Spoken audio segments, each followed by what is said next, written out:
Dear Lady Love TV. Magandang araw, ang pagpapatuloy ng ating kwentong pinamagatang, Pahiram ng Pag-ibig. Tunghayan na po natin ang 11 bahagi. Nilihis ko ang kurtinang puti na tumatakip sa malawak na dingding ng aming kwarto. Dahil kristal ito, pumasok agad ang init na nagmumula sa labas. Binuksan ko rin ang pintuan papunta sa veranda at lumabas. Kaaya-aya ang kislap ng dagat. Nakakagaan sa loob ang hangin mula roon, lalo na sa katulad ko na buntis. Napangiti ako nang may yumakap sa akin mula sa likuran. Mario hugged me tight and kissed my hair. Ano gusto mong breakfast? He asked. Kahapon nagpa-check up kami.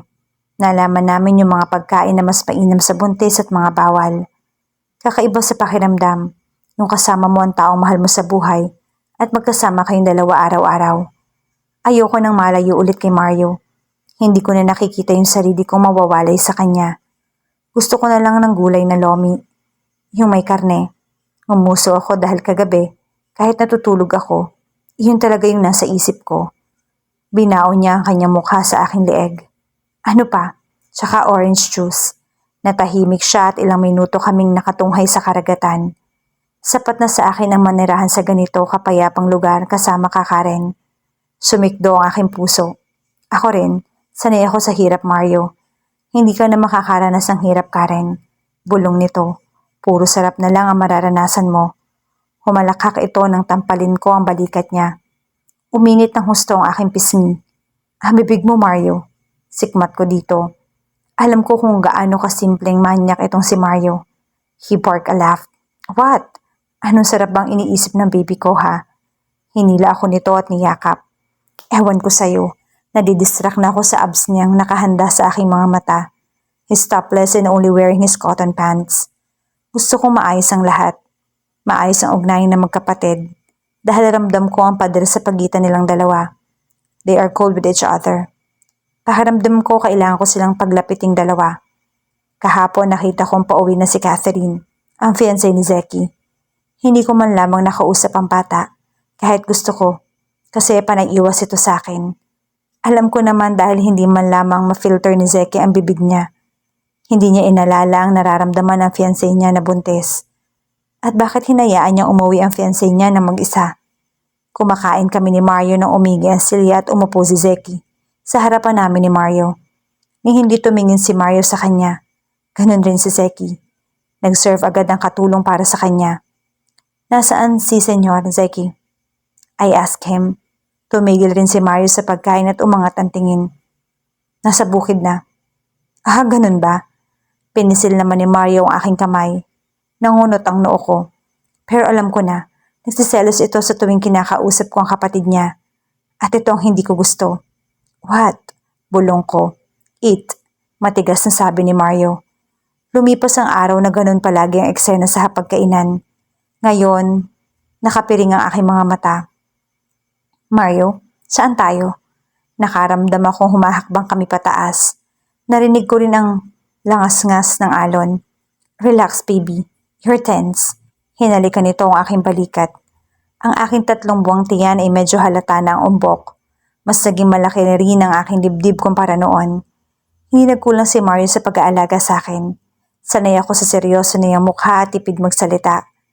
Kinalas nito ang panyo sa aking mata at ako'y nasilaw sa liwanag.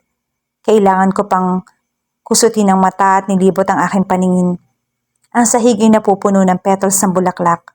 Ang mga kumare, noon ni Lolo at Lola ay nandito rin at nakakulay puti sila. Si Senyor ay nakangiti habang nasa gilid nito si Zeki na tumangulang sa akin. Nanginginig ang labi kong kinagat. Mario, nangislap ang mga mata nitong namumula. This is our wedding. Niyakap ko siya ng mahigpit. This is my dream. Ang kasal na nasa yate at papalubog ang araw. Humahalik ang araw sa dagat at tila naging saksi ito sa pag-iisang dibdib namin ni Mario. Kulay puting dress ang aking suot habang may koronang bulaklak ang aking ulo. Nagmukha akong diwata sa aking ayos. Siguro ngayon masaya ang lola mo sa langit, sabi ng kaibigan ni Lola na imbitado. May ngiti sa aking mga labi habang minamasa ng singsing sa aking daliri. Alam ko masaya rin sila Lola. Masaya rin ako dahil alam kong nasa langit silang dalawa ni Lolo. Pagpalain ka ng may kapal, iha. Napakabait mong bata. Hindi kami nagkamali noon na isa sa mga batang merkado ang mabibihag mo dahil napakaganda mong dilag. Naku, salamat po, Lola. Hindi ko maisalarawan kung gaano ako kasaya. Tinupad ni Mario ang kasal na gusto ko. Simple at malayo sa media. Kung ako ang pagpipiliin, hindi na ako aalis sa lugar na to. Oh, nanginginig ang aking hita habang nakasampay sa mga balikat ni Mario. Napuno ng ungol ang kwarto ng yate sa aming maniinit na tagpo. Walang awa ang dila nito sa paglasap sa aking gitnang hita.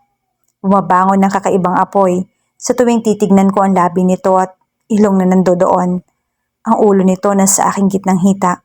Ang mga bisik at kamay ay malakas na pumipigil, papalapit sa aking mga hita. Napakagatlabi ako at naikuyumos ang kutsyon ng kama nang maramdaman ko ang pagpasok ng matulis nitong dila. Oh Mario, tinaas baba nito ang dila at naroon sa aking hiyas na aking ikinahiyaw. Iniwan nito bigla ang aking gitna at inayos ang pagkakasabit ng aking mga hita sa balikat nito. Dapat sanay na ako. Walang gabing walang mainit na tagpo, pero bakit? Bakit hindi pa rin ako nasasanay at nababaliw pa rin ako? His tongue is driving me crazy. Moan as loud as you want, Karen. Walang makakarinig. Pilyo nitong sabi sa kawalang awang ipinasok ang pagkalalaki nito sa akin. Mario, napakapit ako sa balikat niya habang marahas at mabilis ang paglabas-masok nito. This is it, Mario. He's wild in bed. Really, really wild. Habang walang tigil sa pagsalpok ang aming ibabang bahagi ng katawan, ay hinawakan nito ang aking baba. Mahal na mahal kita. Pulong nito. Hindi ko namalayan ang luhang namamalispis sa aking pisngi. Ngumuso ako habang tinitignan si Mario na nag-iempake. Tumigil ito at tinignan ako. Nilapitan ako nito at niyakap. Isang buwan pa ng pananatili niya rito at ngayon, kailangan niya mga ibang bansa para sa kanilang kumpanya. Babalik ako agad, baby. May aayusin lang ako doon. Pangaalo nito sa akin. Umiling ako at umirap. Ngumisi ito habang pinasasadahan ako ng tingin. You're really pretty, baby. I'm beautiful, Mario. Pagtatama ako dito na ikinahalakak nito. Fine, my baby is beautiful. Napalunok na lang at niyakap siya ng mahigpit. Binalot ng pangungulila ang aking puso. Bakit? Iba ang pakiramdam ko, Mario. What? Masama ba ang pakiramdam mo? Umiling ako. Hindi pakiramdam ko kasi mawawala ka sa akin. Hinawakan nito ang aking pisngi. I promise, babalikan kita. Babalikan ko kayo ng anak ko, pangako yan. 3 katulong ang iniwan sa akin ni Mario at nandito rin si Senyor sa mansyon. Minsan na rin itong nakadalaw. Kay Jose, tingin ko, iimbitahan ko ulit ang kaibigan ko na ngayon. Buong gabi akong hindi makatulog, lalo na't walang tawag mula kay Mario. Alam ko namang hindi agad makakatawag yun dahil baka nasa eroplano. Nababahala rin ako dahil gabi ang flight nila at umuulan pa. Hindi ako makatulog. Ilang oras lang ang aking naitulog dahil hindi ako mapakali. Hindi na ako nag-abalang maligo bago lumabas ng aking silid. Bumungad sa akin agad ang ingay ng mga katulong at trabahador. Ano nangyari? Si Senyor po kasi. Ano nangyari kay Senyor? Nag-aalalang tanong ko. Binalot ako ng sobrang kaba. Kaba ngayon ko lamang naramdaman. Inatake po sa puso. Diyos ko, nasa po ko ang aking dibdib. Sa ospital siya, pupuntahan ko. Tatawagan ko muna si Mario. Ma'am, ayoko po itong sabihin pero kailangan po. Ano yon? Kukunin ka po dito ni Senyor Zeki. Ha? Bakit? Inatake po si Don sa puso dahil nag-crash po ang eroplano sinasakyan ni Senyor Mario. Tila ng labo ang aking paningin at ako'y nabingi. Ma'am, hindi raw po mahanap ang katawan ni Senyor. Hindi totoo yan. Ma'am, hindi. Walang humpay ang aking luha. Katulad ng aking luha, walang humpay rin ang sakit na aking nararamdaman. Kinuha ko ang medyo kalakihang vase na may bulaklak at hinilera ito malapit sa dingding para makita ng mamimili. I wiped the sweat on my face at napahawak sa malaki kong tiyan. Buwang ka man, uy. Huwag ka magbuhat ng mabibigat baka mga nakawala sa oras. Pinagalitan ako ni Josie. I like flowers. Ito yung pinagtutuunan ko ng pansin ngayon. Dito ako naninirahan sa apartment nila Josie. Bumalik ako dito at kinalimutan ng mapapait na alaala na palagi akong ginagambala. Hanggang ngayon walang balita. 1 buwan na lang manganganak na ako. Ganun pa rin. Hindi pa rin nakikita ang katawan niya. Walang gabi na hindi ako lumuluha. Walang gabing hindi napupuno ng iyak ang 4 na sulok ng aking kwarto. Mahirap ang mga ito sa akin. Gusto akong tulungan ni Zeki pero hindi na ako pumayag. Sapat na sa akin ang tumulong kay Josie. Hindi naman, magaan lang naman yan. Binalikan ko ang ibang bulaklak at dinisenyo mga ito bago i-display.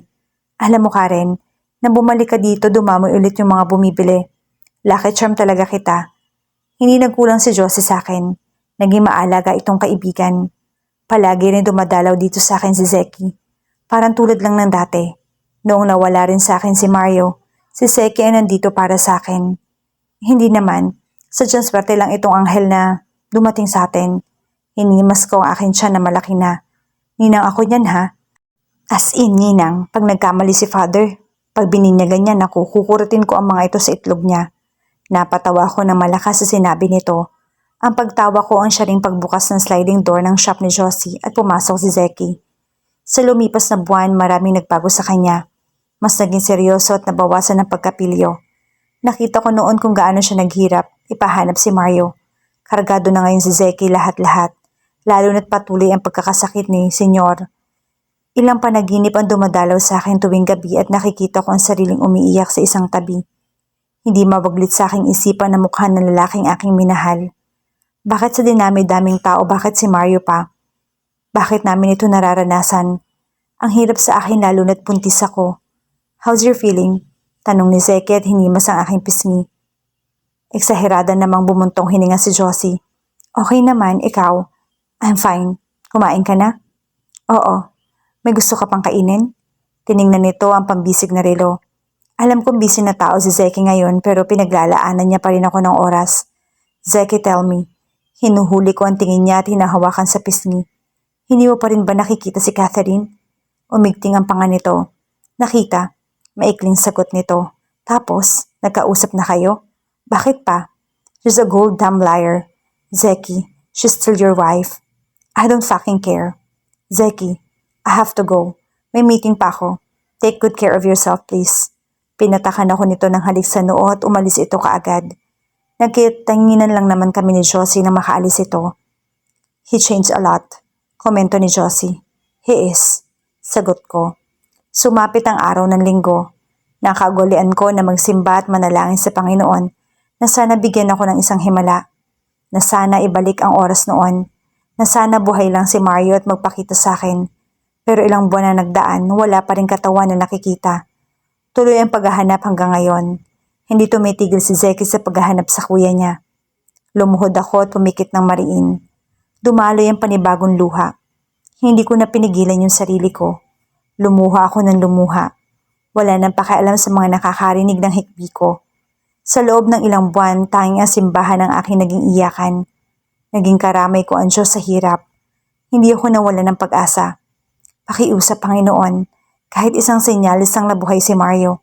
Please, huwag niyo siyang hayaang magdusa at sana nasa mabuting kamay siya. Alam kong buhay ang mahal ko.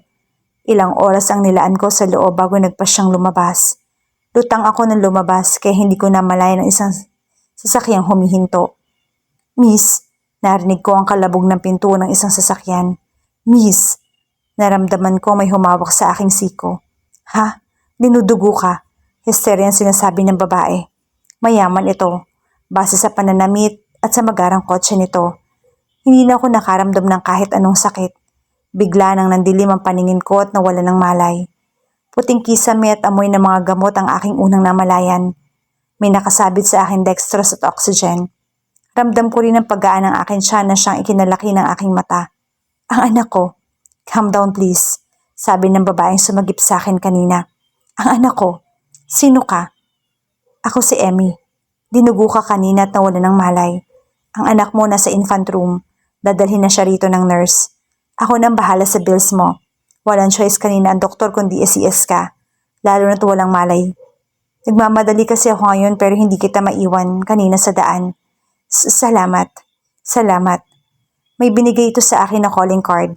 Visit our island once makarecover ka ha. Call me. Ako ang bahala. Bring your handsome baby boy. Salamat talaga, Emmy. Okay lang. Masaya rin ako may natulungan ako. Hindi ito nagtagal at umalis na rin.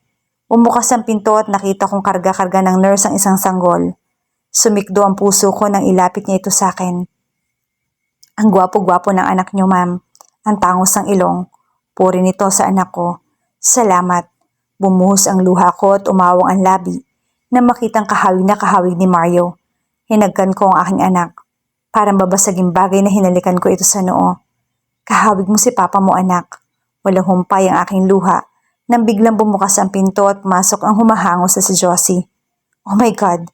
Sigaw nito at umiiyak. Halos mapakagat labi ako dahil nakitang umiiyak si Josie at niyakap ako. Sumunod si Zeki na humahangos rin. Agad lumipad ang mata nito sa anak ko. Umawang ang labi nito nang makalapit at hinalikan ako sa noo. I'm sorry, Karen. Wala ako nung mga anak. Hindi naman alam kasi ang tigas ng ulo mo. Sabing huwag na umalis, baka mga naka. Yun tuloy, nanganak ka nga. Nagawa ni Josie habang tinitingnan ko si Zeki na nawiwili sa anak ko. Pwede ko ba siyang buhatin? Tanong nito sa akin. Tumango naman ako sa kanya. Unti-unting may nabuong ngiti sa labi niya na makarga yung anak ko. What his name? Natigilan ako. Pumikit ako at tanging mukha lang ni Mario ang aking nakikita. Michael. Umawang ang labi ni Zeki. Mario's favorite name. Zeki said. Tumango ako. Kung hindi raw sana nakuna noon si Donya, yan raw ang pangalan ng kapatid niyo. Yeah, ibinigay sa akin ni Zeki ang aking munting anghel. Hinagkan ni Zeki ang aking buhok. Hindi ako susuko sa paghahanap kay Kuya Karen. Hinding-hindi ko kayo pababayaan. Sana bigyan mo ako ng pagkakataong tumulong at bumawi. Sana bigyan mo ako ng pagkakataon na maging ama ni Michael. Please, Karen. Ano nga ba magiging desisyon ngayon ni Karen sa pagkakataong ito? Matapos bumuhos ang napakalaking problema sa kanya. Maging sa kanyang anak. Paano pa nga ba niya haharapin ang bukas ngayong meron na siyang isang anghel? Makita pa kaya niya ang tunay nitong ama? Yan ang ating aalamin sa pagpapatuloy ng ating kwento bukas sa ganito ring oras. Shout out sa lahat nating masugid na taga-subaybay. Maraming salamat po sa patuloy niyong pagsama sa amin sa kwentong ito. Hanggang sa muli, mag-ingat po tayong lahat.